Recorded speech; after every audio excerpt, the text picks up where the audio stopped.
Boa noite, tudo jóia? Só um instante, Matheus, pra gente esperar um pouco o pessoal chegar, que eu já aceito aqui. Sejam todos muito bem-vindos. Deixa eu dar uma olhada aqui rapidão.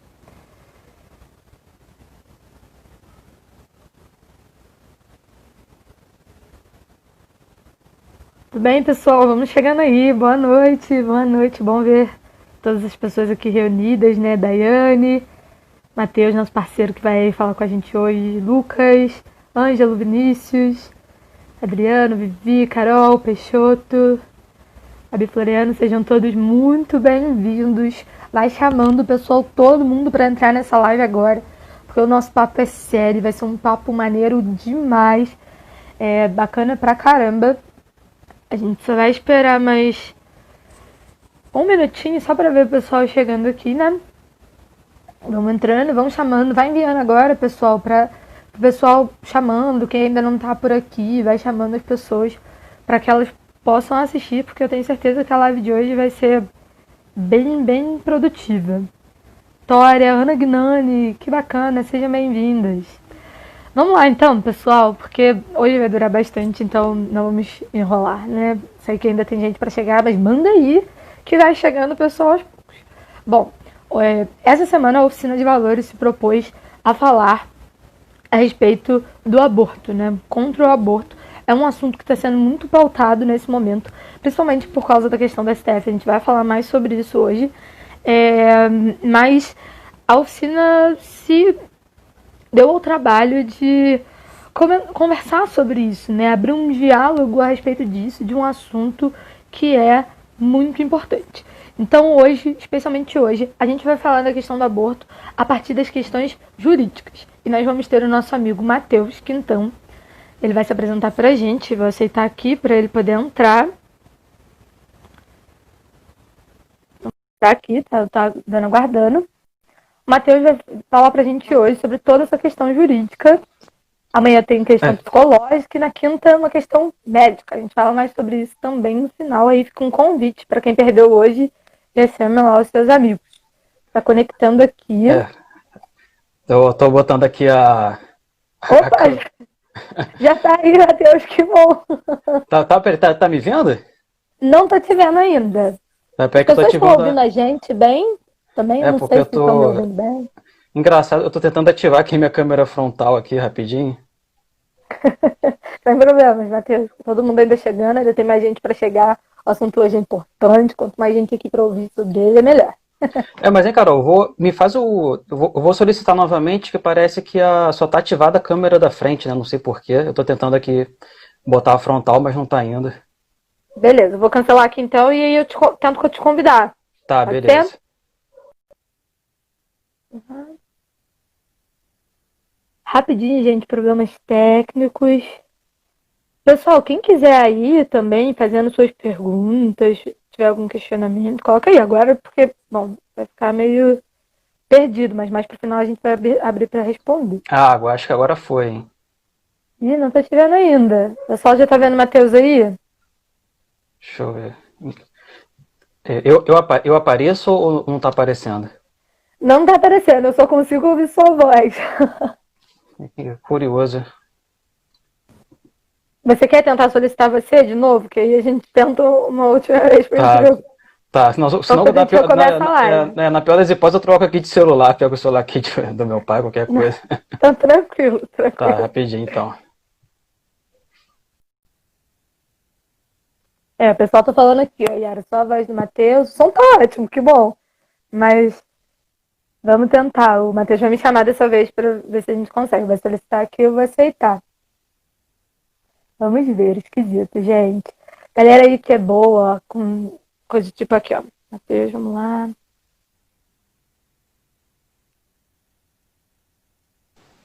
Deixa eu ver aqui. Apareci e nada, né? Não, ainda não, Matheus. Caraca, como é que... Câmera frontal.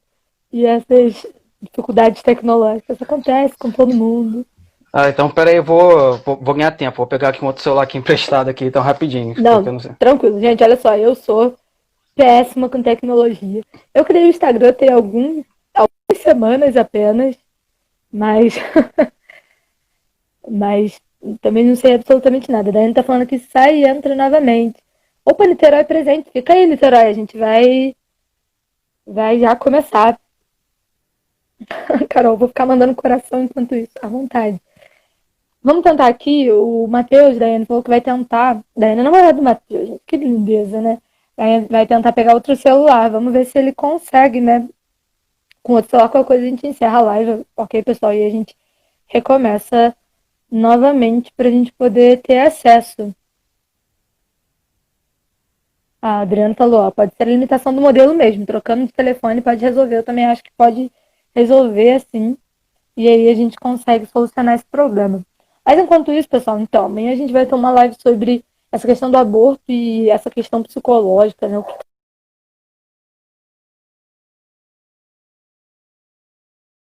De problemas mentais mesmo. Então, na quinta a gente vai. Desculpa, eu troquei, inverti. Amanhã é questão médica. Adriano, me fala aí, por favor. Digita aqui pra mim, por favor.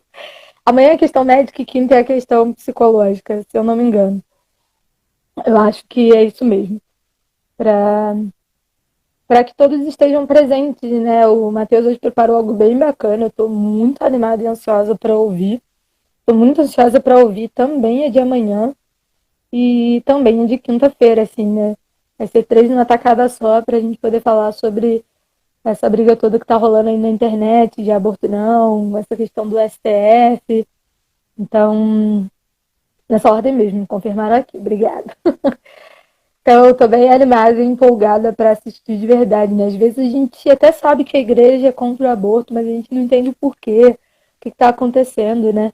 E principalmente a gente vai olhar isso de um ponto de vista científico e técnico. Por isso a gente tem áreas aqui, né? Por isso a gente vai falar de uma questão jurídica que envolve tudo a respeito disso. Por isso a gente vai falar de uma questão psicológica, né? E também de uma questão médica. São questões técnicas, né? Além do que a gente acredita, da nossa fé, na crença da igreja. A igreja sempre caminhou muito de mão dadas. A fé sempre caminhou muito de mão dadas com a razão, né? Uma coisa não exclui a outra. Então, no final das contas, isso não é um empecilho, né? Isso não atrapalha, né, a gente poder refletir. Então, acho que o Matheus conseguiu aqui. Vamos ver se a gente vai agora. Agora vai, pessoal, para vocês não terem que ficar me ouvindo aqui, que o Matheus tem coisa muito melhor para falar. Aí! Aê! Foi, Eu aqui gente, sou pouco, imagina. conseguimos! Imagina, do nada. Conseguimos! Fugiu. Conseguimos! Mas foi, Matheus, muito bom, muito bom. Conseguimos agora.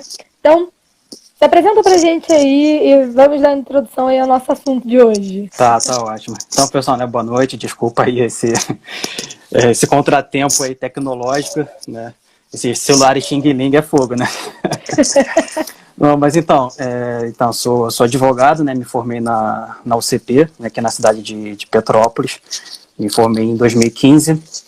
Né? E esse tema do aborto sempre foi um atrativo, né, para mim, né, porque quando eu entrei na faculdade de Direito, sempre gostei de assuntos meio polêmicos, né, mas eu era favorável, né, ao aborto, né, e aí foi durante a faculdade de Direito que eu comecei, né, a entender melhor, né, que o mundo não girava em torno de mim mesmo, né, e que também eu tinha que olhar, né, o direito dos outros, né, das outras pessoas, e aí eu fui me interessando mais por esse tema, e aí eu decidi fazer a minha monografia, né, sobre o aborto. Né? Minha monografia foi sobre aborto em caso de estupro. Né? Então, né, pesquisei, né, bastante, né, na época, e é um assunto que eu sempre tô buscando, né, conhecimento, né, converso com as pessoas, né, e espero que a gente possa, né, contribuir, né. Então eu já aprendi muito, né, com outros juristas, né, outras pessoas que são da área, que têm pensamentos contrários ao meu, e eu entendo, né, porque eu também já fui favorável ao aborto e hoje minha posição é totalmente favorável, né, à vida. Então espero que a gente possa, né, se ajudar aqui nesse diálogo. Muita coisa maneira para contribuir para a gente aí hoje, Matheus.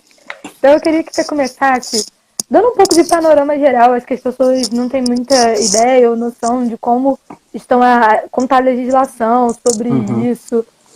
Aqui no Brasil, né, especificamente, mas se você tiver algum panorama geral, um histórico sobre isso pra gente aí. Tá ótimo. Então, para a gente começar, é interessante, sei que nem todos aqui são da área, né? Eu acho que a minoria, né, seja talvez da área jurídica, é interessante fazer uma introdução. Né? O nosso sistema jurídico, né, no Brasil é conhecido, né, como sistema românico-germânico. Romano-germânico. Ele é conhecido como civil law. Né? O que seria civil law? Nós temos um sistema jurídico que é baseado em livros, né, em códigos. Então temos vários códigos, temos a Constituição Federal, temos o Código Penal, o Código Civil, né? E para você conseguir organizar, né, todos esses códigos, é preciso que haja uma hierarquia entre eles. E foi assim que o Brasil adotou a pirâmide de Kelsen. Kelsen foi um jurista e um filósofo conhecido, e ele fez exatamente, né, a gente aprende, né, na faculdade de Direito, que temos realmente uma pirâmide, né, e no topo dela tem que estar sempre a Constituição, que é a nossa carta maior, né, a carta magna. Uhum. E todas as leis que estão abaixo, ou seja, as normas infraconstitucionais abaixo da Constituição, elas têm que sempre obedecer à Constituição Federal. Né? Mas aí tem essa polêmica, né, do STF, né, que nós temos a lei, então o que o STF faz? Na verdade, nosso sistema jurídico, ele não é apenas civil law. A preponderância, né, a regra é ser civil law, ou seja, ser formado em códigos. Mas temos também resquícios, né, temos pitadas de common law. É um sistema chamado sistema anglo-saxão. É um sistema que é adotado principalmente nos Estados Unidos, que se utiliza decisões judiciais em casos concretos, mas essas decisões judiciais, ela tem praticamente força de lei para todas as pessoas, ou seja, para toda a nação. Então, é um sistema muito mais baseado no costume, no que o judiciário vem decidindo. Né? Então, a gente também adota, né, em parte, esse tipo de sistema, né, numa linguagem aqui bem simples, mas a preponderância maior é a da civil law. Mas aí, adentrando, assim, é necessário fazer essa introdução para questões que vou colocar mais para frente. Mais para frente. Sim. E, assim, adentrando no tema, né, do aborto, né, ele é uma prática, né, antiga, né, na nossa sociedade, né, é uma prática pagã, né, era praticado por hebreus, né, por gregos, mas em 450, né, aproximadamente antes de Cristo, né, em Roma, nós tivemos as conhecidas leis das 12 tábuas, que eram exatamente 12 tábuas de madeira, né, com as principais normas para aquela sociedade. E uma das tábuas, ela não se referia diretamente sobre o aborto, né? Ela se referia ao direito patriarcal, ou seja, o direito do homem, né, do chefe de família, dele ter direito sobre a vida, sobre a liberdade e sobre a propriedade dos seus filhos, da sua esposa, ou seja, ele que definia se iria abortar, se não iria abortar, né? Então ele via que essa criança aqui ela nasceu com alguma má formação, né? Então ele não vai ser um bom soldado, não vai ser um bom agricultor, então eu descarto. Né? Então foi aí que começou as primeiras normatizações. Né? E foi com o cristianismo, mais para frente, que o aborto começou a ser mais questionado, ele começou a ser reprovado, ele praticamente passou a ser comparado com o homicídio. E essa cultura, né, o cristianismo, né, ele influenciou muito, né, graças a Deus, o nosso sistema brasileiro. Então foi no Brasil, em 1830, com o Código do Império, que nós tivemos a nossa primeira norma que proibia o autoaborto. O autoaborto é quando a mulher, né, ela pratica o aborto nela mesma, né, desde usando uma pílula, né, ou usando algum tipo de manobras para poder realizar o aborto nela mesma. Né. Qualquer outra modalidade de aborto, o Código não se referiu, ele apenas penalizou o autoaborto. No Código Penal de 1890, né, um pouco mais para frente, aí sim nós tivemos a penalidade para quem realizasse o aborto na gestante. Ou seja, o crime praticado também por terceiro. Então, no caso, o médico que realiza o procedimento, né, na gestante, ele também passa a ser penalizado. Agora sim. Mulheres também, né, Oi? um ganho para as mulheres nesse sentido, né? Sim. Essa nova lei. Sem dúvida, que o foco era apenas como se realmente só a mulher que praticasse ali um crime, sendo que, na verdade, ela estava sozinha, né? Isso. E foi aí, já chegando mais nos nossos tempos, né? Em 1940, nós tivemos a promulgação do Código Penal que a gente tem até hoje, né? Então, nosso Código Penal, ele é bem antigo. Então, eu até separei aqui os artigos. Nós temos, são 5 artigos que a gente tem no nosso Código Penal que fala, né, sobre o aborto, né? Então, o primeiro artigo é o artigo 124 do Código Penal, né, que ele tipifica a conduta do aborto provocado pela gestante ou com seu consentimento. A norma fala assim: provocar aborto em si mesma ou consentir que outrem lhe o provoque. O nosso código ele dá pena de detenção de 1 a 3 anos. Ou seja, essa modalidade aqui, né, é quando a mulher ela pratica o autoaborto ou ela tem ajuda indireta de outra pessoa, né? No caso, uma pessoa que instiga ela a abortar, né, ou que dá algum comprimido, né, no momento que a mulher precisava de apoio, essa pessoa, pelo contrário, ela instiga a mulher a abortar. Então, essas duas, nesse caso, pega a pena de detenção de 1 a 3 anos. Depois nós temos o aborto provocado por terceiro. Essa é a modalidade a mais gravosa que a gente tem, né, que é provocar aborto sem o consentimento da gestante. Muitas vezes a gestante que está, por exemplo, no hospital, né, e o médico, sem o consentimento dela, vai lá e pratica o aborto. Vê que ela está grávida e pratica o aborto, em nenhum momento perguntou. E aí, nesse caso, ele responde por reclusão de 3 a 10 anos. Depois, a próxima conduta é quando a mulher é provocar aborto com consentimento da gestante. É diferente da conduta do artigo 124, que nesse daqui a mulher ela tem o consentimento da mulher, mas aqui a pessoa ela atua diretamente. No artigo 124, a pessoa atua indiretamente. Então, ou seja, no artigo 124, a mulher tem ciência, né, mas a outra pessoa só trabalhou instigando. Aqui não. Aqui a mulher teve o consentimento da mulher, mas um médico ou às vezes algum familiar atua de forma direta. Praticamente outra pessoa que pratica o aborto com o consentimento dela. Aí temos o artigo, assim, só para também não ficar muito chato, né, mas tem o artigo 127, que ele coloca alguns agravantes, né, mas aí o foco principal também agora seria no artigo 128, né, que ele diz o seguinte: não se pune o aborto praticado por médico, né. É importante aqui enfatizar que não se pune o aborto, ou seja, continua sendo crime, mas é um crime não punível. Então aqui você tem o crime, mas ele não vai ser punido. Então são duas as hipóteses: o aborto necessário, ou seja, se não há outro meio de salvar a vida da gestante, e tem o aborto no caso de gravidez resultante de estupro, que é se a gravidez resulta de estupro e o aborto é precedido de consentimento da gestante, ou quando incapaz de seu representante legal. Ou seja, nessas duas modalidades, no aborto necessário, no risco de vida da mulher, e no aborto em caso de estupro, o legislador, né, de 1940, ele quis que fosse crime, mas que não fosse punido. É importante agora, né, eu enfatizar que a Constituição da época desse Código Penal não era a Constituição que nós temos agora. A Constituição da época é a Constituição de 1937. É uma Constituição do período militar, né, da era Vargas, e era uma Constituição que ela não previa nenhum direito à vida, não havia nenhuma proteção, né. Naquela época, a consciência em relação à vida, se pensava que não, eu preciso proteger os direitos das pessoas, mas ainda não sentia essa consciência de que, se eu não proteger a vida, todos os outros direitos caem por terra. E aí, o nosso Código Penal, esse Código Penal de 1940, que eu acabei de ler, ele estava totalmente compatível com a Constituição, né? Ou seja, era uma Constituição que não previa nenhuma proteção à vida. O tempo passou e a gente passou a ter a Constituição de 46 e 67. Aí foi um avanço na proteção à vida. Por quê? Essas duas Constituições, né, elas passaram a tutelar, ou seja, proteger direitos concernentes à vida.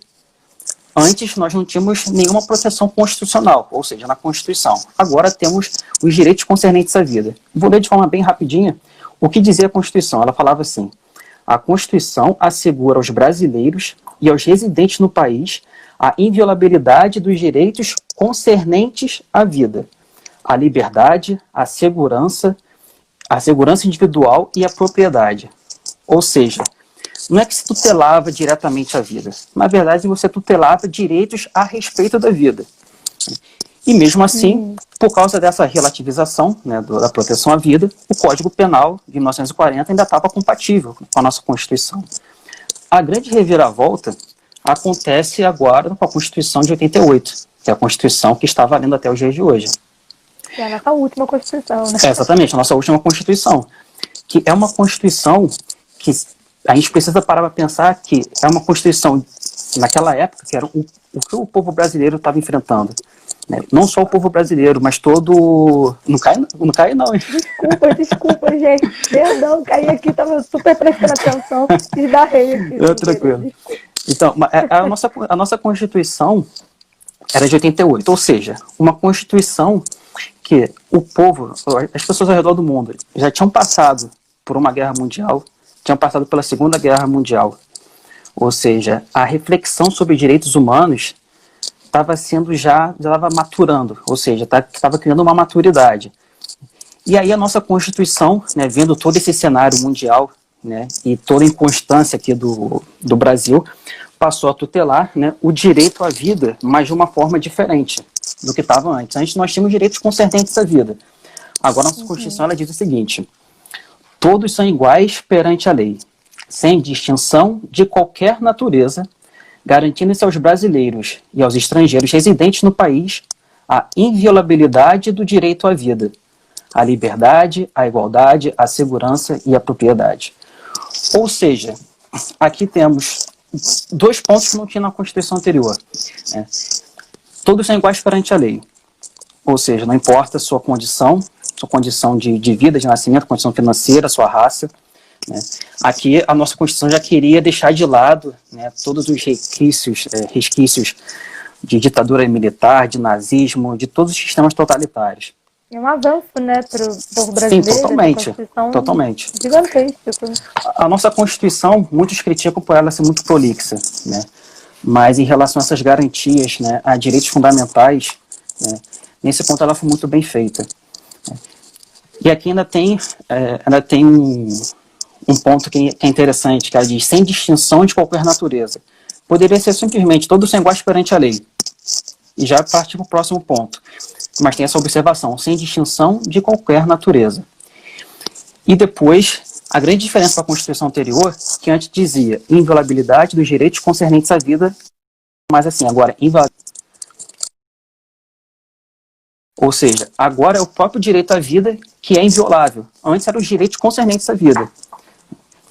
Aí que o nosso Código Penal ele passa, né, muitos de os cristãos de maneira geral, passaram a questionar que o nosso Código Penal, nessa parte, né, que ele excepciona, né, as hipóteses de aborto, né, que permite o aborto, né, em algumas hipóteses, ele praticamente viola a nossa Constituição. Não praticamente, realmente ele viola a nossa Constituição, que não permite nenhuma exceção em relação à proteção ao direito à vida. Porque não seria à toa que o legislador ia colocar inviolabilidade do direito à vida. Poderia colocar direito à vida. Ele estaria comparado a todos os outros direitos que ele mesmo colocou no Código, que é direito à liberdade, direito à igualdade. Mas logo o direito à vida fez questão de colocar inviolabilidade do direito à vida. Isso tudo, né? E assim, se eu falar muito rápido, tenho muito devagar, pode aqui chamar atenção, alguém comenta aí. Tranquilo, né? Pode deixar. Né? Mas tá indo então, ok, isso... tá indo tranquilo. Tô acompanhando. Então, isso tudo é o que está assim, no nosso código, ou seja, na nossa Constituição e também no Código Penal. E onde que o STF, né, entra nisso tudo? É uma questão importante, o STF, né? ele realmente... O STF está legislando, né? Uma questão aí bem importante. De todos nós, né? Realmente, pessoas ficam nós levantando. as pessoas realmente ficam confusas, porque ela pega o Código Penal, pega a Constituição, né, não vê nada falando sobre fetoanencefalo, não vê sobre microcefalia, né, de onde que o STF está tirando isso. Então, né, nós temos, né, como que eu falei lá no início, né, nós temos no nosso ordenamento jurídico, ou seja, no nosso sistema jurídico, né, essas pitadas de common law, ou seja, de decisões judiciais que têm valor, né, que são aplicadas, né, que servem para ser aplicadas no Brasil todo.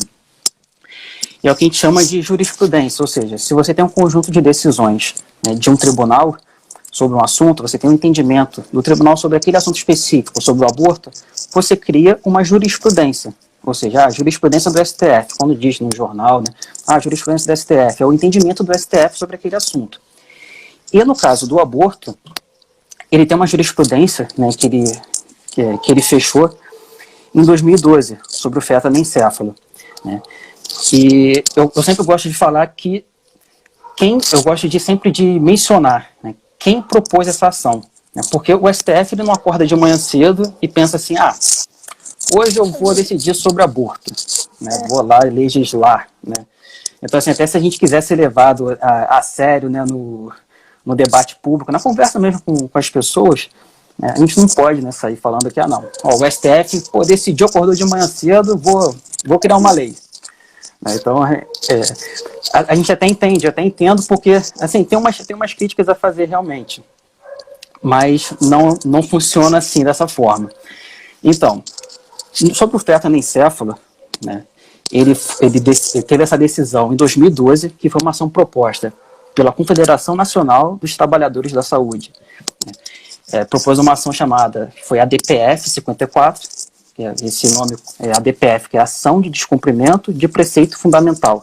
Simplesmente esse nome é muito bonito, que quer dizer a ação de descumprimento de um preceito da Constituição que é fundamental, de uma norma da Constituição que é fundamental. E o pedido, né, da Confederação Nacional dos Trabalhadores era que fosse reconhecido o aborto do fetoanencefalo e fosse dado isso como um direito da mulher. O STF, à época, ele entendeu que o fetoanencefalo, né, o aborto de fetoanencefalo, era um fato atípico, ou seja, era um fato que o Código Penal simplesmente não citou, né, realmente você olha o Código Penal, não tem nada sobre fetoanencefalo. E a gente tem um princípio, né, no direito penal, né, que não há pena sem lei anterior que o defina. Ou seja, para você considerar uma prática como crime, você precisa de uma lei antes. Porque simplesmente, senão, o Estado vai sair vendo condutas que ele discorda e vai falar ali na hora, não, isso é crime. Então você precisa da lei antes. Eu depois vou voltar nesse tema aqui do fetoanencefalo, né, vou bater aqui em alguns argumentos que os ministros usaram, né. Na verdade, não sou eu, Matheus, que vou bater com os meus argumentos, quem sou eu, mas vou simplesmente compartilhar argumentos que outros ministros do STF também usaram. Então, assim, para resumir, né, sobre o aborto de fetoanencefalo, como não estava no Código, a Constituição não falava nada, o STF decidiu que é um fato atípico, né, que o Código Penal não trata, então vai ser um direito da mulher. Foi assim que argumentou o STF. E agora, a polêmica que está dando agora, né, nessa semana, né, é de uma ação, né, que foi proposta em 2016, né, a ação foi proposta pela Associação Nacional dos Defensores Públicos. Ou seja, a Defensoria Pública, né, não a Defensoria Pública, né, mas a Associação dos Defensores Públicos propôs essa ação em 2016, uma ADI 5581, né, uma ação direta de inconstitucionalidade. O que é isso? Né? É uma ação, né, que você propõe no STF questionando uma lei federal ou uma lei estadual. Desculpa, mas só quem pode apresentar uma ação é uma associação, é um grupo de pessoas, é só... Não, então, temos pessoas específicas, tem um rol taxativo que tem na nossa Constituição, o artigo 103, deixa eu ser, as pessoas podem ter essa dúvida, deixa eu pegar aqui rapidinho, deixei separado, mas tem é até curto, das pessoas que podem propor ação direta de constitucionalidade. Presidente da República, mesa do Senado Federal, a mesa da Câmara de Deputados, a mesa da Assembleia Legislativa ou da Câmara Legislativa do Distrito Federal, ou seja, a Câmara Legislativa do Estado do Rio pode propor esse tipo de ação. o governo de estado ou do Distrito Federal, Procurador-Geral da República, o Conselho da OAB, partido político com representação nacional, e aqui que abarca muitas dessas confederações e associações, que é a confederação sindical ou entidade de classe de âmbito nacional. Então, nessa parte aqui que acaba abarcando, né, mais agentes que podem propor esse tipo de ação. E, salvo engano, essa ação, essa ADI, um dos argumentos que foi utilizado para tentar barrar ela foi exatamente da ilegitimidade de quem propunha. Mas é difícil saber se esse argumento está sendo utilizado pelo STF, porque o julgamento está sendo feito de forma virtual. Ou seja, a gente nem consegue acompanhar pelo TV Justiça. A gente só consegue ter acesso a praticamente as manchetes, e já divulgaram que o julgamento, né, os argumentos que estão sendo usados só vão ser divulgados depois. Então, essa ação foi proposta, né, por essa Associação de Defensores Públicos, né, e quais eram os pedidos dessa ação? Né? Primeiro, questionava regras de pagamento de benefício. Essa ação... desculpa, deixa eu, senão o pessoal não entende. Eu pulei uma parte. Essa ação, né, essa ADI, né, ela questionava, né, uma lei, que foi uma lei aprovada em 2016, né, que é a Lei 13.301, né, é uma lei que dava benefícios, né, previdenciários para as pessoas, né, para as mães, para as famílias que estavam diagnosticadas com Zika vírus, com chikungunya, né, e com a dengue. Então, essa Associação dos Defensores Públicos, ela veio questionar a forma como esses pagamentos estavam sendo normatizados, e também na ação ela acabou acrescentando que o pedido de aborto em caso de microcefalia. Ou seja, então, em caso de, se a mulher for diagnosticada com Zika, chikungunya, né, e dengue, ela automaticamente ia ter o direito a abortar. Esse foram um dos pedidos dessa ação. O julgamento foi correndo com o tempo, e para dar a palavra final, o STF, por diversas vezes, marcava, né, de fazer a audiência. E aí, né, a minha crítica, quando eu falo que realmente o STF ele não acorda de manhã e vou julgar, ele precisa que alguém proponha a ação.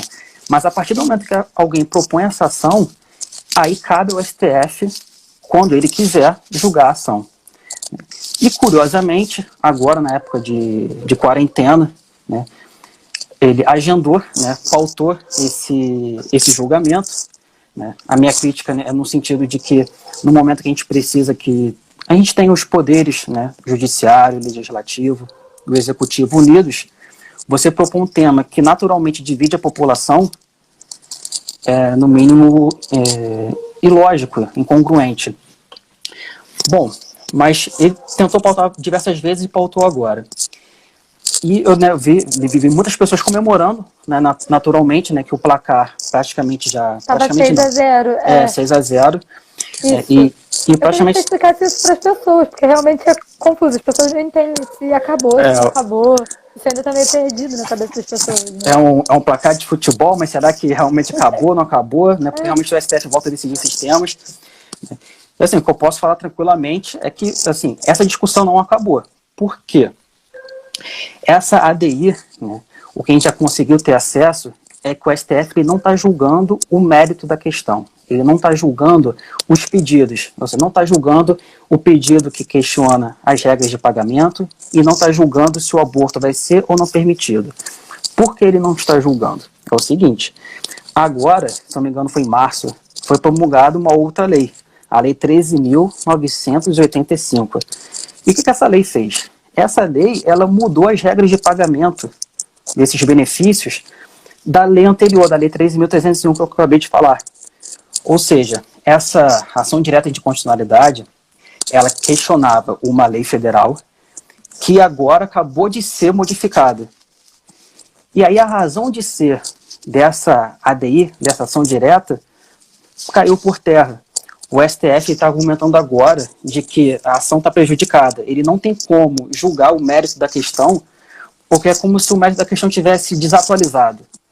Ou seja, ele vai precisar, provavelmente, né, assim que for divulgado, né, como que foi os argumentos utilizados, e provavelmente daqui a um tempo, né, talvez daqui a alguns meses, talvez a própria Associação Nacional de Defensores Públicos ou qualquer outra associação vão provavelmente depois entrar com uma ação direta de constitucionalidade, agora questionando essa lei nova. Então, o que a gente tem no momento é uma decisão do STF que não enfrentou o mérito da questão e não vai enfrentar, e esse assunto não vai ser encerrado agora.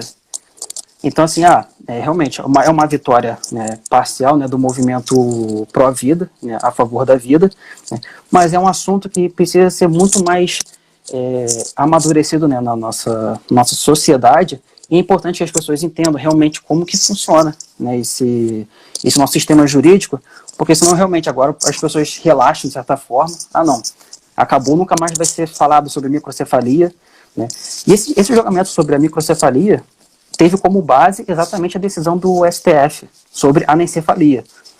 Talvez até quem for falar da parte, né, de médica, né, amanhã vai ter muito mais condições de explicar isso, né, a diferença de anencefalia para microcefalia, né, que a anencefalia é praticamente, não é totalmente, mas é praticamente a ausência, né, do cérebro, e a microcefalia já é mais branda, né, palavras bem leigas do que eu estou falando aqui, né, mas só para dar uma pitada para o pessoal saber do que está sendo tratado. Então, realmente, o STF não vai dar a palavra final agora. Esse seria, né, se tiver alguma dúvida, alguém quiser comentar nos comentários, alguma dúvida sobre o que eu falei. Ele tem, depois que isso tudo passar, Matheus, ele tem como dar alguma palavra final maior sobre isso, ou não? Não, eu até uso como exemplo as decisões recentes do STF sobre prisão em segunda instância. A gente vê, passa o tempo, o STF já mudou de posicionamento 2, 3 vezes. Né? Então, ele não está obrigado a manter o mesmo entendimento. Né? Ele evita ao máximo, porque a gente tem o princípio da segurança jurídica. Né? Como que fica a sociedade se a cada momento o STF muda de opinião? Então, realmente, o STF ele evita ao máximo ficar mudando de posicionamento. Então, claro, qualquer decisão que se tenha do STF, né, ela tem um peso muito grande, porque realmente ela se aplica, né, a todo o país. Né, isso quando ele decide matérias, né, que nem essas que eu falei agora. Tem decisões do STF que se aplicam só para um caso específico. Mas sim, né, respondendo a sua pergunta, né, ele pode mudar depois novamente, ou pode manter o seu entendimento por um bom tempo, né, mas não tem, né, uma regra, né, certinha. Compreendi, né? Então, a princípio a gente está ganhando, é isso que a gente sim. Que deixa a gente feliz, assim, e respirando melhor, né? Essa questão de que tá tudo bem por enquanto, né? Mas é sempre estar atento. O Lucas, né? Tá perguntando aqui, ó. Desculpa. Matheus, esse caso pode ser julgado em outras instâncias ou só a nível federal? Então, é só a nível federal mesmo, né? Porque essa ação direta de inconstitucionalidade, ela é direta no STF. Ela não passa por, não, eu entro com a ação aqui na minha cidade e isso vai, né, depois eu vou para Brasília, não, é direto no STF, são assuntos que a gente chama de controle de constitucionalidade, que analisa se aquela lei está compatível com a Constituição ou não. E isso é competência só do STF decidir. Tem algumas pequenas exceções, né, mas que agora só iria confundir mais a cabeça, mas assim, que nem nesses assuntos, né, sobre aborto, né, que você precisa, né, que o STF diga a palavra final, né, em relação a alguma lei federal, sim, cabe ao STF dar a palavra final. A Vitória perguntou aqui também se a população tem como influenciar, né, diante das manifestações, essa questão do STF, se tem alguma forma de manifestação disso, né? Sim, sem dúvida. Influenciar. Até porque o STF, esse tema, ele iria pautar antes, e só não pautou exatamente devido à mobilização, né, que principalmente as igrejas fizeram para que esse tema não fosse pautado. Não é que nós não estejamos abertos, né, ao diálogo, né, mas é um tema tão, de certa forma, tão lógico, né, a proteção à vida, que você não precisa de o STF se manifestando para você entender, como eu disse anteriormente pela Constituição, que se você não consegue defender o direito à vida, qualquer outro direito cai por terra. Mas sim, a pressão popular é sempre super importante. O STF, eu não sei como que ele conseguiu, ele teve, eu acho que foi até uma audácia, né, pautar esse tema agora, porque poderia exatamente no momento que você precisa que as pessoas fiquem em isolamento, você de certa forma convocar o furor da população, né, você imagina as pessoas quererem indo para a rua, né, seria exatamente uma confusão. Mas sim, a pressão popular interfere diretamente não só no STF, mas principalmente no nosso executivo, no nosso legislativo. A pressão no executivo e no legislativo sempre tem que ser muito maior, que são nossos representantes. Mas sim, a pressão popular pode sim influenciar o pensamento de um ministro, até porque ele é uma pessoa como nós. Ele usa a internet, ele fica vendo as postagens, né, e ele pode ser influenciado por muita coisa que ele vê dos movimentos. Entendi isso. Quando você disse que essa questão é uma questão que não está fechada no STF agora, e aí a Bárbara perguntou aqui logo em seguida, né? A gente pode se sentir segura em relação à defesa da vida no STF? Porque assim, pode ser que a princípio agora a gente tenha o STF até colocando isso em período de Covid, né? Você falou, né? Um vacilo colocar isso em período de coronavírus, né? Pode ser que os caras realmente não tenham querido se manifestar tanto pelo que você disse. Eles não iam fechar a questão agora do negócio tão importante assim. Eles não seriam loucos de fazer uma coisa do tipo, né? Mas por que a gente não pode se sentir seguro, né? Então, explicar um pouco mais isso aí pra gente. Não tem como a gente se sentir seguro, porque o STF, né, é formado por pessoas que mudam de entendimento e podem mudar de entendimento, né? Porque o ministro, um tempo atrás, votou de uma forma, né, que ele não possa mudar, né, o entendimento dele. E essas questões, né, principalmente quando você muda a composição do STF, quando o ministro do STF se aposenta, né, quando ele sai, o outro entra com um entendimento muitas vezes diferente. Então, realmente, com o STF a gente não tem como sentir seguro, né? Vai ser sempre uma luta constante. As pessoas que defendem, né, a vida vão sempre precisar estar se atualizando dos argumentos, vão sempre precisar buscar informações, estar em diálogo com pessoas que pensam diferente. E a pressão popular, tipo assim, o STF, ele na verdade, ele interpreta, né, a nossa Constituição. Ou seja, se a pressão no legislativo não for feita, né, se não forem feitas leis que protegem a vida, que protegem a vida da mãe, a vida da criança, né, que propõem soluções realmente que respeitem, né, direitos fundamentais das pessoas, o STF, ele não tem como inventar a lei ali na hora. Tem momentos que ele inventa a lei, né? Isso mais para frente depois eu falo, mas em regra, né, ele precisa que também o legislativo faça parte dele. Então, se você passa a ter, por exemplo, uma norma que deixe bem claro, né, deixe mais claro ainda, não, direito à vida desde a concepção, sem exceção alguma, né, vou dar um exemplo bem simples, né, o direito à vida desde a concepção, né, sem exceção alguma, fica muito mais difícil para o STF ele agora dar uma nova interpretação a esse texto. Ele consegue fazer isso porque muitas das nossas normas são muito mal feitas. Sim, e é isso que você falou, né? Quando a gente fala sobre uma sociedade que influencia, é influenciar também na escolha de quem está lá, né? A possibilidade que a gente tem de escolha direta de quem vai estar lá é no legislativo, né? Então, é saber escolher bem as pessoas que vão estar lá para que elas criem legislações que não sejam dúbias, né? Que não sejam, que criem ambiguidade, né? Que não criem uma dúvida nas pessoas.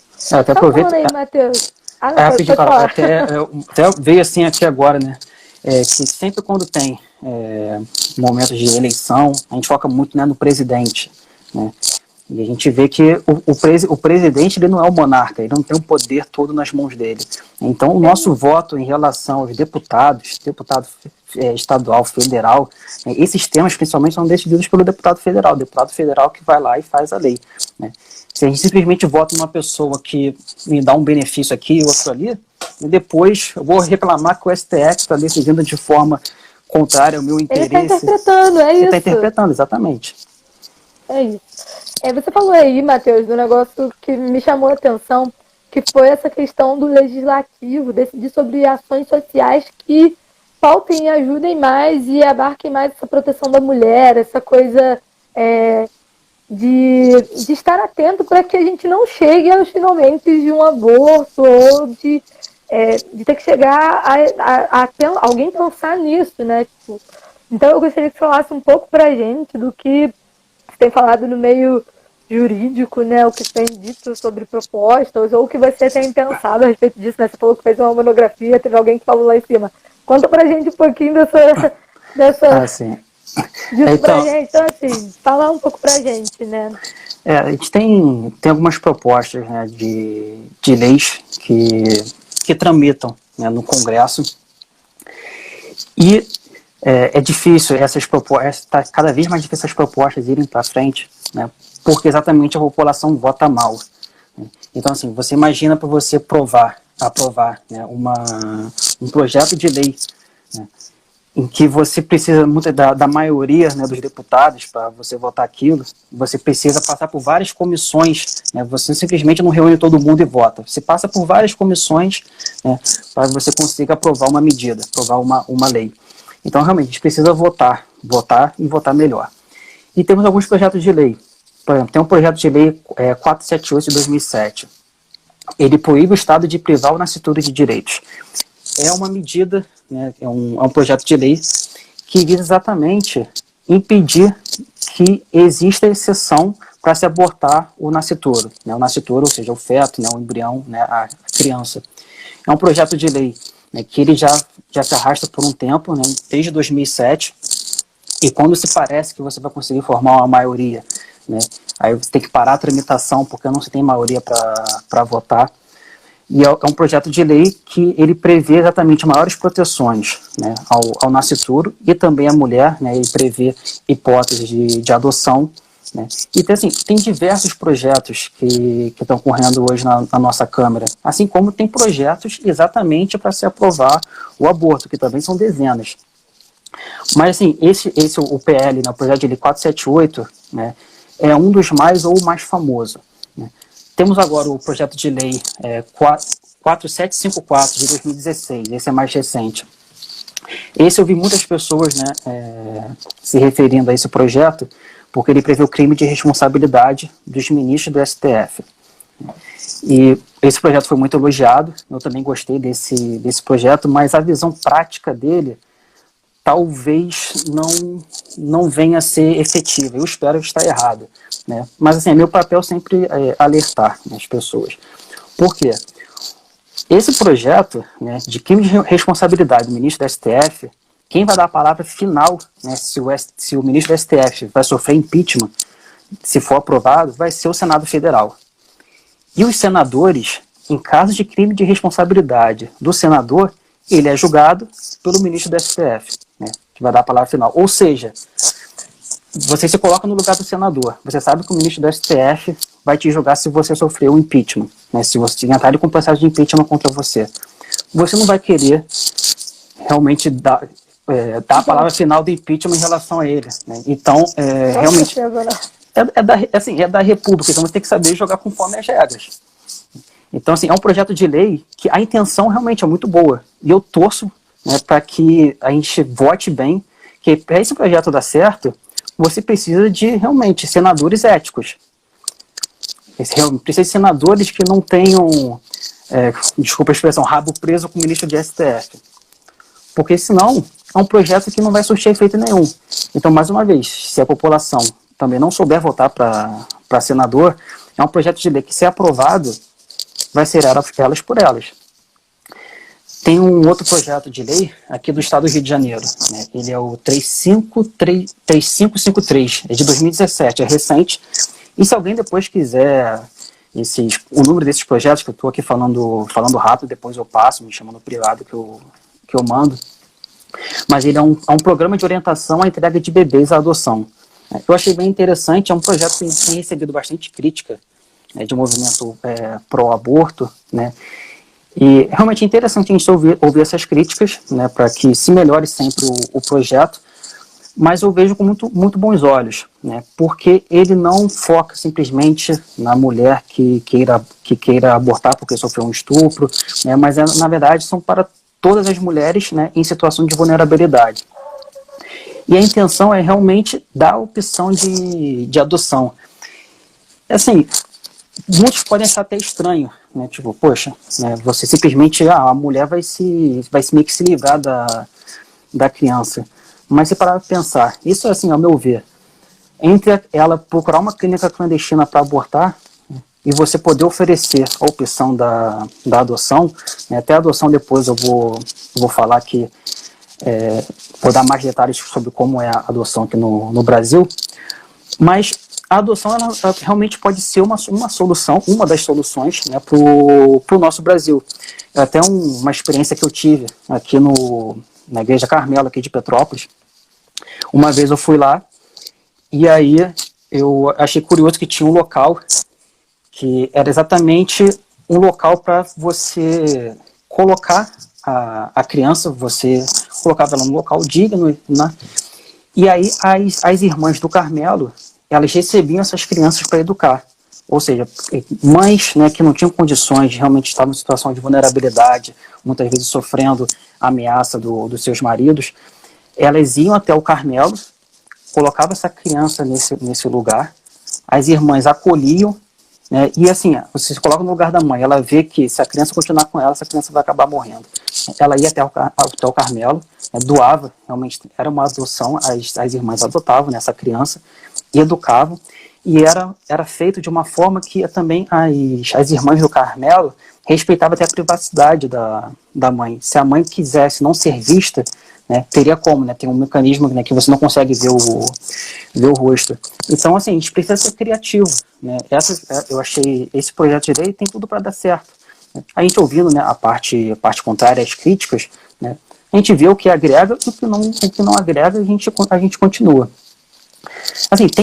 Tem diversos projetos, né, que nem tem um aqui que eu achei muito interessante, eu não sabia, pesquisando, né, sobre o assunto até mesmo para essa live, eu vi que tem um projeto do governo federal chamado Criança Feliz, né, vai fazer, acho que tem agora aproximadamente 3 anos de projeto, né, e o foco é também famílias que estão em vulnerabilidade, famílias carentes, e aquelas famílias que estão cadastradas no Bolsa Família.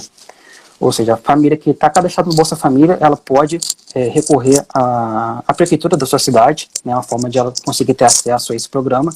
É um programa que foca na primeira infância da criança, ou seja, até os 6 anos de idade. Então, eles procuram dar todo um aparato, toda uma formação psicológica e educacional, né, de direitos, o que é direito, o que é dever daquela família. Né. E é um programa que eu fiquei surpreso que eu vi que aqui em Petrópolis existe. Então, que bacana, se a pessoa quiser procurar, no caso a prefeitura, né, se ela for cadastrada no Bolsa Família, né, ela consegue ter acesso. Né, não sei dos procedimentos detalhados, mas assim, eu levei um susto, porque assim, esse programa está no Brasil todo, né, mas tem muitas cidades, até mesmo grandes, que ainda não tem esse programa, né, e está no site da prefeitura, né, esse programa disponível para todas as pessoas. Né. Para você ver, aqui em Petrópolis, tem 200 crianças que já passaram pelo acompanhamento. Quando possível, o trabalho começa desde a gestação, ou seja, é o nosso assunto aqui também. E semanalmente são realizadas cerca de 30 visitas. Toda semana 30 visitas. E quando são realizadas atividades diversas que estimulam o crescimento saudável e fortalecem o vínculo socioafetivo entre a família. Se a gente parar para pensar, muitas dessas famílias realmente elas não têm acesso a nenhuma formação. Muitas vezes não conseguem nem ter uma igreja por perto, não tem realmente acesso à educação, né? A criança não vai à escola, então não sabe nem dos seus direitos. Então esse programa federal tem essa intenção de realmente deixar os direitos, né, mais acessíveis, mas também ajudar os pais a ver a criança não como um problema, mas eles também agora terem instrumentos, né, terem uma formação para poder ajudar o desenvolvimento daquela criança. Bem bacana isso, Matheus. Eu não sabia que tinha isso aqui em Petrópolis. Eu também. Muita informação. Eu bem também. útil para as pessoas que estão assistindo. Para a gente, eu sou professora, então é uma formação bem útil, né? Uhum. A gente estava conversando também, Matheus. Ops, desculpa. A gente estava conversando também, né, antes da gente fazer a live, sobre a questão da motivação, né, das mulheres para decidir pelo aborto, né, as questões do homem, né, essas questões masculinas, né, que tanto inferem nesse sentido, né. Você falou um pouco sobre a Constituição, né, a pessoa que obriga, né, a mulher a cometer algum tipo de aborto, né, o que acontece com muita frequência, né, um homem ou alguma outra, um terceiro, né, e eu queria que você falasse um pouco disso pra gente, né? Dessa questão desse papel masculino e o que sofre, né? Essa questão também da punição, né? Da punição que é feita para as clínicas clandestinas, né? Que tem muita pouca punição e eles são os maiores Uhum. culpados por isso acontecer, né? E queria que você falasse um pouco mais sobre isso, né? E no final a gente vai falar sobre adoção mais, tá? O pessoal tá falando aqui que Tá, beleza. bacana, esse assunto é bem bom, a gente tem coisas bacanas pra falar, né? Então, até que essa crítica, né, que precisa ser feita, né, aos homens é a mais pura verdade. Porque muitas vezes no debate do aborto, o foco é muito em cima da mãe, né, da criança, né, o direito de um, o direito do outro, né, e muitas vezes quem acaba ficando imune, de certa forma, a críticas é o próprio homem. Né. Então, muito se fala, né, de uma crise Tô vendo aqui. Gente, dá um aqui se a live. Eu Tá acho tudo que a sua certo? imagem deu uma parada. Ah, é? Mas eu acho que Voltou, voltou. voltou, Voltou. voltou.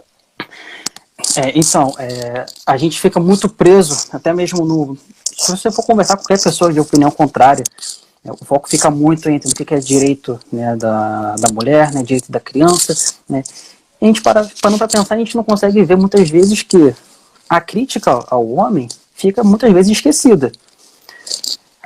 A gente fala muito, né, de uma crise de maternidade, mães que realmente descartam, né, seus filhos. Né? A gente vê até situações, né, tristes que a gente acompanha no noticiário, e realmente é triste. Mas, parando para pensar, se a gente fazer uma crítica sincera, antes de uma crise de maternidade, uma crise de identidade da mãe com seu filho, isso existe porque antes há uma crise de masculinidade, uma crise do homem de ver o seu papel, né, como provedor, como suporte da mulher.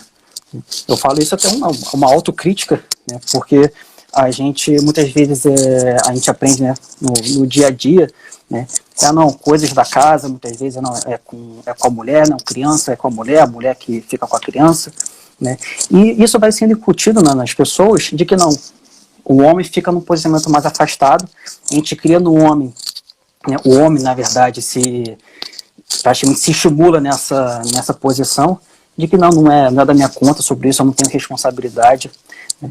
E assim, até aí é uma opinião pessoal também, muitas vezes a gente vê isso desde a adolescência, né? Os pais, né, que falam, os homens, né, que falam para os seus filhos, né, não, hoje você não precisa ser fiel a ninguém, né, que não sei o quê, que você não tem responsabilidade, não precisa dar satisfação, né, à sua mulher, que não sei o quê, para onde você vai sair e tal, essa encheção de saco, né.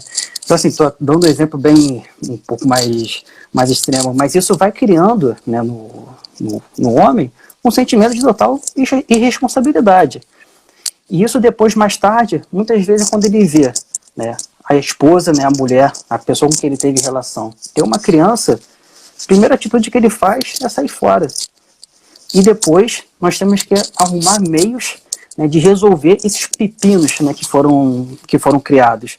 Isso aí muitas vezes o foco fica na mulher, o foco fica na criança, e no debate sobre o aborto precisa ser muito mais falado, muito mais criticado e conscientizado o papel do homem, né, que não pode se ausentar da sua responsabilidade. Qual foi outra questão também que você falou? Não, a Ana colocou aqui, né, a questão sobre a negligência paterna, né, se tem algum artigo nisso. Matheus, rapidinho, eu acho que o nosso tempo está quase se encerrando aqui. Então, Sério? pra gente, aqui é porque a gente demorou no início, aí, vamos só, pessoal, rapidão aqui, encerrar essa live e aí a gente começa uma nova para o Matheus não ser prendido no meio de um argumento, tá bom? Vamos recomeçar, volta todo mundo, hein? Não fica todo mundo fora não, hein? Tem ainda coisa boa para falar. Voltou. Então, continuando o que você estava falando, né? Você estava falando sobre a questão paterna. A Ana tinha feito uma pergunta sobre se tem algum artigo na legislação a respeito da negligência paterna. E aí, sobre as punições das clínicas clandestinas, né? Porque também essa é uma crítica muito grande, né? De que as clínicas clandestinas têm poderia ter uma punição maior. Né? Sim, eu até falar primeiro sobre essas clínicas clandestinas, né, porque realmente a nossa legislação, né, quando o pai, né, que abandona, né, sua família, ele pode responder por abandono de incapaz. Então, assim, a nossa legislação tem punição para isso. E as clínicas clandestinas, né, elas respondem por esse artigo que eu li no início da live. Ela responde junto, muitas vezes, com o médico. Ou seja, cada membro da clínica clandestina vai responder na medida da sua culpabilidade. Ou seja, de acordo com a maneira como ele atuou, né, ele vai responder. Né, se teve o aborto sem o consentimento da gestante, né, ele vai responder de uma forma. Né, mas se teve o aborto com o consentimento da gestante, né, por outra.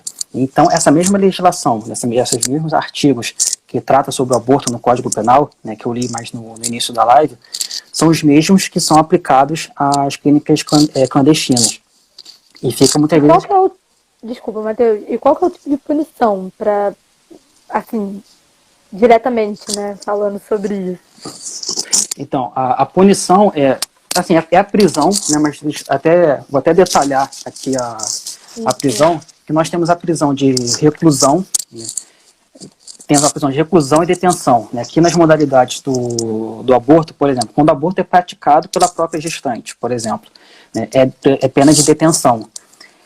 De 1 a 3 anos.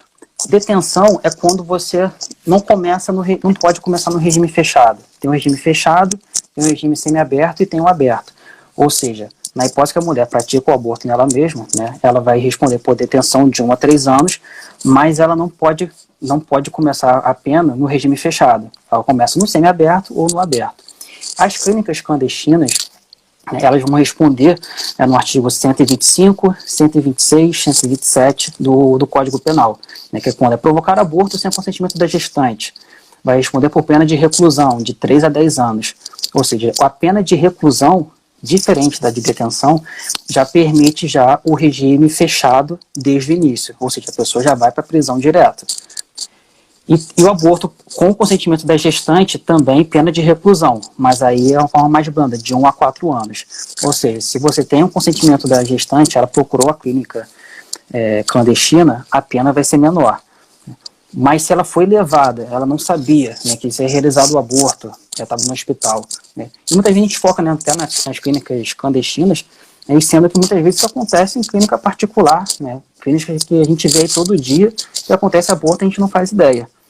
Então... e a questão que você está falando, né, do legislativo, dele ter que legislar de maneira melhor sobre isso, né? Ele pode criar de alguma forma alguma lei que faça com que a punição seja maior, com que a punição seja mais arrochada, porque você tenha uma fiscalização maior sobre isso e é algo que é nulo, né? Porque você falou, né, sobre as ações que são feitas pró-vida. Eu acho que uma ação totalmente pró-vida é você punir de maneira mais efetiva quem é muito mais culpado por isso, né? Uhum. São essas clínicas particulares, clandestinas, né? Então é realmente difícil, né? A gente tem pouca coisa sobre isso, foi o que a gente falou antes, né? É necessário que tenha realmente mais gente no legislativo pensando a respeito disso, né? A gente tem esses artigos que tratam das punições, né? Mas a gente precisa também conseguir aprovar as medidas que tratam também das soluções, propostas de soluções, né? Como, que nem lembrei agora da adoção, né? Que eu acho que pediram, né, para falar, né? Que eu já ia esquecendo. E lembra que não pode esquecer de falar também sobre o artigo da negligência paterna, né? Sim, aqui, da negligência paterna. Deixa eu ler aqui para vocês aqui. Deixa eu pegar aqui o artigo. Ele pode ser enquadrado em muitos outros, né? Mas temos aqui, que nem abandono de incapaz. Artigo 133 do Código Penal. Abandonar pessoa que está sob seu cuidado, guarda, vigilância ou autoridade, e por qualquer motivo incapaz de defender-se dos riscos resultantes do abandono. Aí a pena de detenção de 6 meses a 3 anos. Aí tem os parágrafos. Se o abandono resulta lesão corporal de natureza grave, aí agrava para reclusão de 1 a 5 anos. Se resultar morte, aí reclusão de 4 a 12 anos. Tem aqui as hipóteses de aumento de pena, né? Se o abandono ocorre em um lugar abandonado, né, aí a pena aumenta mais ainda. Mas se você parar para observar, né, o caput do artigo, né, ou seja, a parte principal do artigo, né, ele coloca: abandonar a pessoa que está sob seu cuidado, guarda, vigilância ou autoridade. A gente olha a pena. Detenção de 6 meses a 3 anos. A meu ver, essa pena aqui é muito branda, né, para aquela foi feita. Né. Temos as hipóteses de aumento, mas assim, isso daqui, se você for olhar outros crimes patrimoniais que a gente tem no Código, né, muitas vezes parece que o Código defende muito mais questão patrimonial do que vida humana, né, do que um direito humano, entendeu? Então, assim, eu vejo, né, que sim, se enquadraria aqui, no abandono de incapaz. Sobre a questão da adoção, né, eu achei, assim, é super interessante, porque até para mim, um tempo atrás, quando eu fui pesquisar sobre a adoção, né, como vinha sendo feito, foi uma surpresa, né, eu ver que hoje no Brasil a gente tem aproximadamente 5 mil crianças e adolescentes buscando a adoção. Eu achava que esse número era até maior, né? Mas eu achava também que o número de famílias que buscam a adoção, eu achava que era muito menor. E o número de famílias que buscam a adoção, hoje no Brasil, é aproximadamente 42 mil famílias. Então nós temos 5 mil crianças e adolescentes procurando a adoção, e temos 42 mil famílias procurando adotar. Né? E você pensa assim, poxa, então por que ainda existe 5 mil crianças, né, procurando a adoção? Não era para esse número ter acabado, né? E aí a gente vê que, na verdade, o trabalho de conscientização, né, precisa ser muito melhor feito. Né? Porque quando a gente se limita a só falar de aborto, punição, e a responsabilidade disso, daquilo, e eu realmente, na maioria da área jurídica, é super importante falar disso, mas também precisamos falar de propostas, né? E durante as propostas podemos cometer erros, é natural, mas é a partir desses erros que a gente vai melhorando. E na adoção, é difícil você conseguir encaixar o perfil que aquela família busca com o perfil da criança que está disponível para adoção, porque, né, desses 5 mil, a grande maioria é de adolescente. Muitas vezes adolescente que tem 1, 2, 3, 4, 5 irmãos. Né? Infelizmente, né, muitas das pessoas dispostas a adotar não querem esse tipo, né, de criança e de adolescente. Né? Claro, já é um avanço enorme. Temos pessoas dispostas, né, a adotar, mas precisamos melhorar sim, né, essa conscientização, porque ainda é se colocado muitos requisitos, né, na hora de adotar, e muitas crianças acabam ficando abandonadas. É sempre bom lembrar que a adoção, ela não é um test drive, né, que eu adoto, né, e, vou fazer um test drive, se der tudo certo, qualquer coisa eu devolvo. Não é assim. Na verdade, existe, né, um prazo, né, que vai variar de local de região para região, mas que é um prazo exatamente para a família ver se realmente aquela criança, aquele adolescente, mas principalmente também para dar liberdade para a criança e para o adolescente verificar, não, gostei dessa família, eu me sinto bem aqui, eu me sinto em casa. Né? Mas depois que é decidido, a adoção é irrevogável. Infelizmente, muitas famílias, depois que passam, né, o período determinado pelo juiz, elas querem muitas vezes, quer saber, mudei de ideia, né? E aí você acaba criando um segundo trauma na criança, no adolescente, que já foi abandonado antes pelos pais biológicos. Né? Então, sim, esse debate ele precisa ser feito, ser conversado. Né? E eu acho que talvez, não sei se é interessante eu falar aqui dos procedimentos, né, que costumam ser feitos na adoção. Né? Ah, claro, pode falar. A senhora falou aqui, ó, que a igreja, inclusive, propõe adoção aos casais que não podem ter filhos. Ela apoia pra caramba isso, né? E realmente, eu vejo todos os testemunhos de pessoas que adotaram, você vê a alegria, né? E realmente, você coloca no lugar numa família que não pode ter filhos, a chance de dar certo acaba sendo muito grande, que essa família também está mais aberta. Né? E esse é um testemunho constante, né, que a taxa de sucesso de adoção costuma ser maior, né, nesses casais que muitas vezes não têm as melhores condições de adotar, não conseguem ter filhos. Né? E não é, muita gente pensa, não, só adota quem tem muito dinheiro. Não, pelo contrário. Né? Na verdade, quem tem muito dinheiro, muitas vezes, infelizmente, acaba colocando mais requisitos. Né? Bom, mas sim, sobre os procedimentos, né, para adoção. Né? Cada estado ele tem uma legislação própria para adoção, porque cada estado vai ter a sua realidade. Mas a gente tem, né, alguns procedimentos que são comuns a todos. Né? Eu listei aqui 6, né, dos que mais se repetem. O primeiro passo, uma pessoa que está interessada, né, em adotar, é procurar a vara da infância e da juventude, né, da sua comarca, da sua região.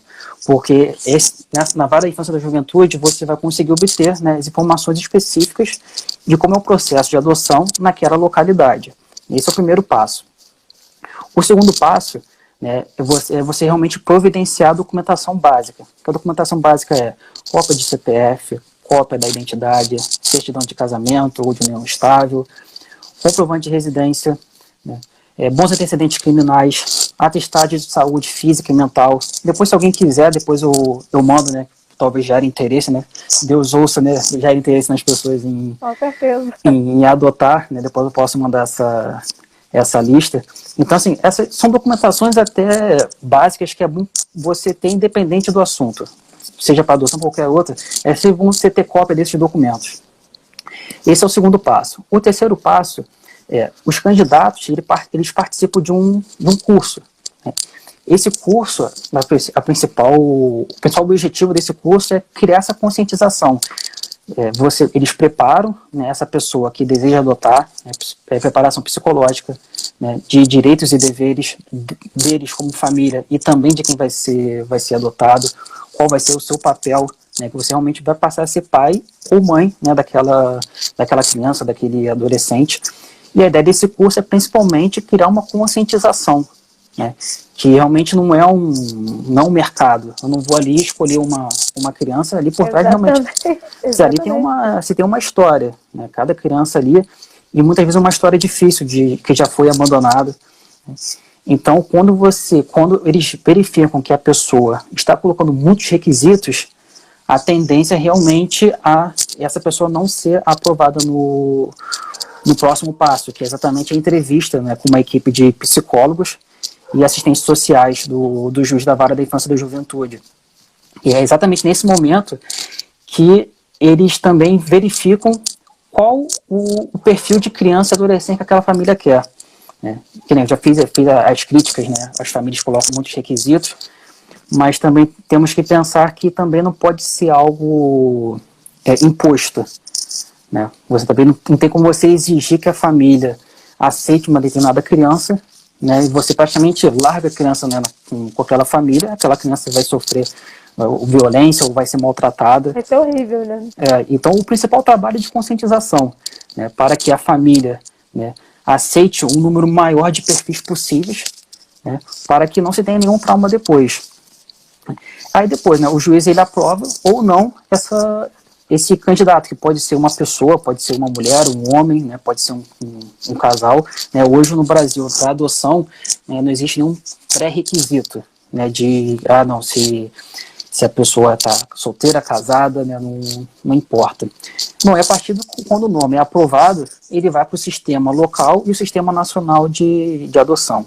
Então, assim, basicamente é isso. Se alguém depois quiser que eu repita, que assim, existem muitas outras regras, mas que irão depender de determinada localidade.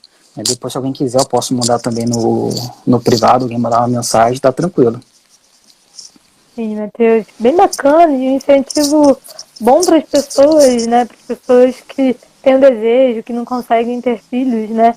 É uma resposta também contra o aborto, né? De que tem muitas famílias querendo ter filhos, né? Tem muitas famílias aí desejando e sonhando com isso, né? Então, tem mais alguma coisa, Matheus, que você gostaria de falar? Alguém tem alguma pergunta para o Matheus específica para a gente dar uma olhada? Eu não captei mais nenhuma pergunta por aqui. Se alguém quiser fazer agora. É que depois... Não, pode falar. Depois, assim, eu só separei aqui aqueles principais, né, os argumentos que muitas vezes são utilizados para defender o aborto, né, bati alguns os principais argumentos, né, depois eu compartilho com o pessoal, se ninguém tiver nenhuma outra dúvida, eu parto para isso. Se alguém não tiver mais dúvida, né? Não, mas eu gostei muito, Matheus, foi muito, muito enriquecedora para mim, né? A gente tem muitas dúvidas dessa questão toda jurídica, né? Às vezes a gente fica nessa coisa lá, sério, a gente não sabe nem o que está acontecendo, a gente está totalmente por fora. A gente às vezes não confuso entende, mesmo. Né? Às vezes a gente não entende que a gente, enquanto sociedade civil, pode inúmeras vezes propor, influenciar e contribuir para que a gente continue sendo pró-vida, né? Que a gente continue tendo uma sociedade que pense na vida das pessoas e nas pessoas todas, né? Foi o que você falou, propor cada vez mais uma legislação que protege a mulher, né? Que cuida da mulher, que tem esse olhar para esses cuidados. Falta tanto ainda, né? Tanto ainda precisa ser feito em legislação de proteção às mulheres, né? Como você também bem disse, né? Tem tanto ainda, a punição é tão pequena ainda para crime tão grave quanto o das clínicas, tanto particulares quanto clandestinas, que realizam e fazem isso, né? Ao invés de ficar punindo só a mulher de maneira muito veemente, né? De maneira quase que é tudo culpa tua. As clínicas sofrem muito abaixo disso, né? Os pais que também abandonam e fazem pedidos absurdos, né, para as mulheres abortarem, né, que a pena para esses caras ainda é muito pequena, é muito abaixo do que é esperado, né? Ainda tem muito pouca proteção à mulher psicológica, a gente vai falar sobre isso, né, o Zé e a Clara, mas foi muito, muito enriquecedor, Matheus. Eu particularmente gostei demais. Eu espero que o pessoal que está assistindo a gente também tenha gostado e curtido tanto quanto eu, né? Foi muito positivo, aprendi bastante coisa. E eu gostaria que você encerrasse a nossa live, então, já que a gente não tem pergunta, ninguém fez pergunta, todo mundo foi sanado. Se tiver aí, ó, o Matheus, depois procura o Matheus, procura os de valores, né? Pra gente poder sanar essas dúvidas. Mas eu gostaria que você desse um recado final, né, para as pessoas a respeito disso. Você falou que tinha uma frase bacana para falar, um exemplo acaba que o pessoal de advogado gosta de falar, né? Então, eu comi o tempo todo, né? Todo o meu tempo que eu já ia falar, já comi o suficiente. Foi ótimo. Mas assim, eu acho que se eu pudesse resumir, né, toda a argumentação contra o aborto, eu resumiria, eu até separei uns tópicos aqui, né, que eu faço uma alegação, não eu, né, mas ao jurista Ives Granda Martins Filho. Ele resume bem, né? Até depois, se alguém quiser livros, de indicação de livros, né? Tem um monte aqui. Mas que o aborto nada mais é do que uma grande eugenia, né? Uma grande hierarquia de vidas, né? Vidas com e sem valor, né? E a gente sabe que isso não existe, né? Eu separei aqui alguns tópicos, né? Para exatamente fazendo uma relação entre como que o aborto é comparado com a escravidão nos Estados Unidos. Eu acho que essa relação é importantíssima, as pessoas terem essa consciência. Nos Estados Unidos e no Brasil, né, o aborto nos Estados Unidos foi aprovado, né, com algum dos trechos que eu vou dizer aqui agora, né, e a ideia é fazer o mesmo tipo de aprovação no Brasil. Os argumentos que foram utilizados nos Estados Unidos foram os seguintes: o nascituro não é pessoa e pertence à sua mãe. O nascituro, ou seja, o feto, não é pessoa perante a lei, mesmo que seja tido por ser humano. O nascituro, ele só adquire personalidade ao nascer. Quarto argumento: quem julgar o aborto mal, que não o faça, mas não deve impor esta maneira de pensar aos outros. Quinto argumento para o aborto: toda mulher tem o direito de fazer o que quiser com o seu corpo. Sexto argumento: é melhor o aborto do que deixar uma criança mal formada enfrentar a vida. Esses foram os argumentos utilizados pela Suprema Corte Americana. E aí, por incrível que pareça, isso foi em 1973. Né? Praticamente, aproximadamente um século antes, 1857, a Suprema Corte Americana já tinha aprovado a escravidão nos Estados Unidos. Né? E os argumentos utilizados pela Suprema Corte dos Estados Unidos para aprovar a escravidão, né, que hoje, eu acho que, pelo que eu acredito que não tenha dúvida de que a escravidão é um mal, né, os argumentos foram os seguintes. O negro não é uma pessoa humana e pertence ao seu dono. Segundo, o negro não é pessoa perante a lei, mesmo que seja tido por ser humano. O negro só adquire personalidade perante a lei ao nascer, não havendo qualquer preocupação com sua vida. Quarto argumento. Quem julgar a escravidão o mal, que não tem escravos, mas não deve impor esta maneira de pensar aos outros, pois a escravidão é legal, de acordo com a lei. Quinto argumento. O homem tem o direito de fazer o que quiser com o que lhe pertence, inclusive com seu escravo. E sexto e último argumento. A escravidão é melhor do que deixar o negro enfrentar o mundo sem condições. Então, assim, poderia levar aqui um tempão argumentando, mas acho que com essa relação fica bem nítido. Não precisa argumentar, né? Não precisa. Você tá com... é isso, né? Sabe? O aborto é o mesmo que...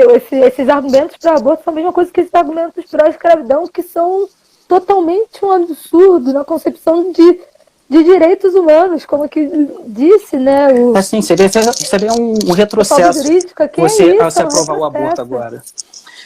E assim, se alguém quiser, eu tenho argumentos que tratam da questão do estupro, do caso de necessidade, né? Todas as modalidades de aborto, né? Como se proteger, né, a vida, né? Eu tenho, né, esse material, posso disponibilizar à vontade. As pessoas podem me procurar no privado, que mando sem problema algum, que não é difícil a gente defender a vida humana, basta que a gente se coloque no lugar do outro. É isso, Matheus. Muito obrigada de verdade pela sua presença aqui hoje, a Oficina de Valores se sente extremamente grata, né? Eu que agradeço. E pela sua contribuição, né? Esperamos fazer mais vezes essa parceria. Sim. Então, muito obrigada, Matheus. Eu que agradeço. Um abraço.